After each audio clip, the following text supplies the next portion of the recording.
မိဘကိုပြုစုလုပ်ကြွေးနေတဲ့သူကိုတရားမင်းကတစ်နေ့3ချိန်3လီတာရုခေါ်တယ်လို့အဆိုရှိပါတယ်။ဒါပေမဲ့မိဘကိုပြုစုလုပ်ကြွေးနေတဲ့သူတိုင်းအစဉ်ပြေနေတာရဲ့လို့တော့မဟုတ်ဘူးဆိုတာကိုဒီဗီဒီယိုကိုကြည့်နေတဲ့ပရိသတ်ကသက်သေခံပါလိမ့်မယ်။ကိုဟာမိရင်ဖရင်ကိုပြုစုလုပ်ကြွေးနေတယ်။ဒါမှမဟုတ်ငယ်စဉ်ကတည်းကကိုကိုကျွေးမွေးဆောက်ရှောက်ခဲ့တဲ့ဘာကြီးဘာတွေဦးလေးကြီးတော်အတော်ကိုပြုစုလုပ်ကြွေးနေတယ်။ဒါပေမဲ့လို့ကိုဟာတခြားသူတွေလောက်မိဘကိုမတိတတ်တဲ့သူတွေလောက်အစမပြေသေးဘူးအောင်မြင်မှုမရသေးဘူးဆိုရင်တော့လောကမှာအချက်နှစ်ချက်ရှိပါတယ်နံပါတ်1အမျှဝေပါနံပါတ်2သစ္စာဆိုပါလို့ကိုမိုးကတိုက်တွန်းလိုပါတယ်နံပါတ်1အမျှဝေတာအမျှဝေတဲ့နီလန်းကတော့ကျွန်ုပ်ဘာနေတာဘာနေသမီးမောင်ဘသူမတ်ဘသူသည်မိရင်ဖရင်ကိုဒါမှမဟုတ်လို့ရှိရင်မိဘကဲ့သို့မိမိကိုငယ်စဉ်ကတည်းကကျွေးမွေးပြုစုဆောင်ရှောက်ခဲ့တဲ့ဘာကြီးဘာတွေဦးလေးကြီးတော်အတော်ကိုပြုစုလုပ်ကျွေးနေတာမှန်ကန်ပါသည်တချို့ကြတော့လည်းမိဘနဲ့မနေကြရပေမဲ့ကိုယ့်ရဲ့အဖိုးအဖွားတွေနဲ့နေကြရတယ်ဆိုရင်လေဒီနေရာမှာနော်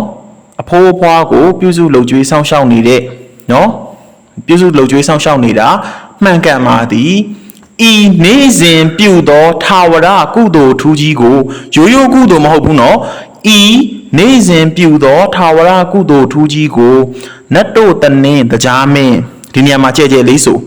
နတ်တို့တနင်းတရားမင်းငရဲတနင်းယမာမင်းကိုဆောင်နတ်12ပါးတို့ကို၎င်းနေတော်ရှင်မြို့တော်ရှင်ရွာတော်ရှင်နတ်မြတ်နှကောင်းများဘဝဆက်ပဋ္ဌာန်းဆက်ရှိသောပုဂ္ဂိုလ်များကို၎င်းအမျှပေးဝေပါတယ်ဆိုပြီးတော့နေတိုင်းအမျှဝေပါကို့မှာအခက်အခဲရှိလာတိုင်းအဲ့ဒီနီလန်းကိုကျင့်သုံးပြီးတော့အမျှဝေပါနော်ဒါကိုမို့နီလန်းပေးပါတယ်နံပါတ်2အချက်သစ္စာဆိုပါသစ္စာဆိုတဲ့နေရာမှာခုနအတိုင်းပဲကျွန်ုပ်ဘာနေတာဘာနေသမီးနော်မောင်ဘသူမတ်ဘသူသည်မိရင်ဖရင်ကိုဒါမှမဟုတ်လို့ရှိရင်လေငယ်စဉ်ကတည်းကပြုစုဆောင်ရှောက်ကျွေးမွေးခဲ့တဲ့အဖိုးအဖွားကိုဒါမှမဟုတ်လို့ရှိရင်လေမိမိကိုမိဘကဲ့သို့ငယ်စဉ်ကတည်းကဆောင်ရှောက်ခဲ့တဲ့ဘာကြီးဦးလေးကြီးတော်အတော်ကိုပြုစုလုပ်ကျွေးနေတာမှန်ကန်ပါသည်ဤနေစဉ်ပြုသောထာဝရကုသိုလ်ထူးကြီးကြောင့်ယခုခံစားကြုံတွေ့နေရသောဆင်းရဲဒုက္ခအခက်အခဲအကျက်အတဲ့အပေါင်းတို့သည်ပျောက်ကင်းချမ်းသာ၍အောင်မြင်သောဘဝကိုရရှိပါစေဆိုပြီးတော့သစ္စာဆိုရမှာဖြစ်ပါတယ်ဒီလိုမျိုးအမျှဝေနီးသစ္စာဆိုနီးကိုအာစိတ်နှကန်နေ့စဉ်ကိုယ်တိုင်အတန်ကျဲကျဲနဲ့အတန်ထွက်ပြီးတော့ပြုလုပ်ဆောင်ရွက်မယ်ဆိုရင်မိဘကိုပြုစုလုပ်ကြွေးနေရင်နဲ့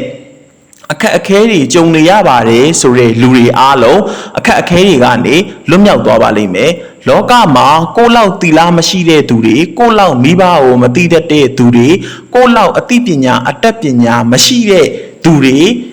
ထင်ရှားအောင်မြင်နေတာကိုကိုကဘာမှစိတ်အားမငယ်ပါနဲ့လောကီပညာသမားဖြစ်တဲ့အတွက်လောကကြီးထဲမှာရှိတဲ့လောကီပညာကိုစောင့်ရှောက်တဲ့ပုဂ္ဂိုလ်တွေကိုတိုင်တယ်ပြီးတော့သစ္စာဆိုပြီးတော့မေတ္တာပို့ပြီးတော့အမျှဝေပြီးတော့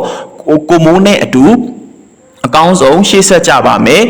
ဒီနည်းဟာလက်တွေ့လုပ်ရင်လက်တွေ့စွမ်းတဲ့နည်းဖြစ်ပါတယ်ကိုမိုးကိုယ်တိုင်ကိုတွေ့နီလန်းဖြစ်ပါတယ်ကိုမိုးအခုလိုနှူနိုင်တန်းနိုင်စားနိုင်တောက်နိုင်သွားနိုင်လာနိုင်ပြီးတော့ဘွယ်တူးဂုံတူးတွေ